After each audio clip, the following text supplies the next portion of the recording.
If you own a house in Ontario, especially one that was heavily renovated, this matters. For a long time, resale real estate in Ontario worked on buyer beware. You buy the house, you do your own checks, and if you miss something, that usually becomes your problem. That's still broadly true, but a recent Ontario court decision shows there's a limit, and it's a limit a lot of people in the GTA need to understand. What is up, beautiful people? My name is Max Moy. I'm a full-time real estate professional right here in the Greater Toronto area, and I pay attention to this kind of stuff because it comes up more often than most buyers realize. In this video, I'm going to break down what happened in this case, why it matters for GTA buyers and sellers, and the one question I think more people need to ask when they see a home that looks fully renovated. I work with buyers and sellers all over the GTA, helping them make informed decisions when it comes to real estate. And before we get into it, if you're watching this because you're unsure about, a house you own, a house you're thinking about buying, or a renovation that doesn't quite feel right, I do a free 15-minute discovery call, no pressure, link in the description down below, or QR code right here on the screen. Sometimes you just need clarity before making the next move. So here's the case. The case is Olivia versus Dixon. And the reason it matters is not because the court suddenly erased buyer beware. It didn't. It matters because the court looked at a seller who had done major structural work to a property, including raising the house and creating more basement space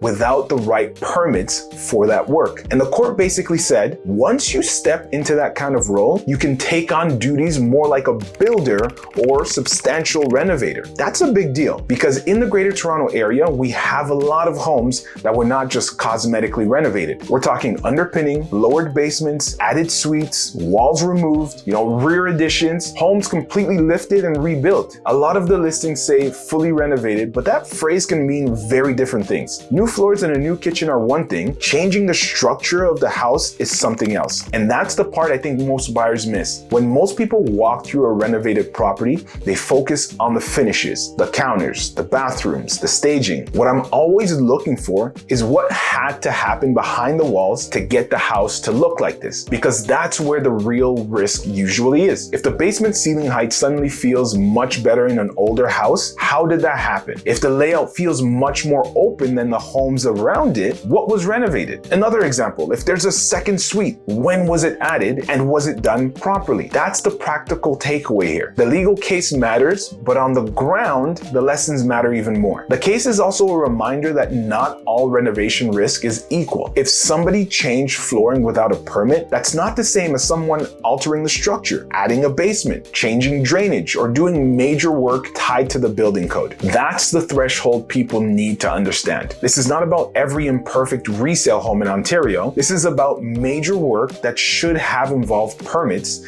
inspections, and code compliance. And if you've spent any time looking at older homes in Toronto, Mississauga, Brampton, or part of the 905, you already know how relevant that is. Now, what does that mean for you if you're buying? First, it means beautiful renovations should never be the end of your thinking. It should be the start of your questions. Ask what was done. Ask when it was done. Ask whether permits were pulled. Ask whether there was a final inspection or closed permits. Ask whether there are drawings, invoices, engineering, or anything else that shows the work was done properly. And if the answers are vague, that matters. That doesn't automatically mean the house is bad, but it does mean you should slow down. Second, this is one of those situations where a good home inspector helps, but an inspector is not a substitute for a permit history or legal due diligence. Inspectors can point out signs, they can flag concerns, but they usually can't tell you the full permit story just from walking through the property. That's why one of the most useful things a buyer can do, especially on a heavily renovated home, is compare the listing to the age and the type of the property and ask whether the scale of the renovation matches the paper trail. The more polished the renovation looks, the more disciplined you need to be, because the cleanest looking flips are often the ones buyers emotionally trust the fastest. Now, what if you already own one of these homes? Don't panic. The first move is to not assume the house is a problem. The first move is to get organized. Figure out what work was actually done. Look at old listings if you can find them. Check municipal permit records where available. Pull together receipts, warranties, inspection reports, anything you have, because if an issue comes up later, clarity matters. And what if you're selling? If you bought a heavily renovated home and you don't really know what was permitted and what wasn't, you should figure that that out before you list, not in the middle of a deal, because the market is already more cautious than it was a few years ago. Buyers are asking harder questions. Lawyers are asking harder questions. And cases like this only make that more likely. Here's my view for the next 6 to 12 months. I think buyers are going to be more selective on renovated homes, especially older ones. I think listings with clear permit histories are going to stand out more. And I think properties with vague renovation stories are going to take more explaining,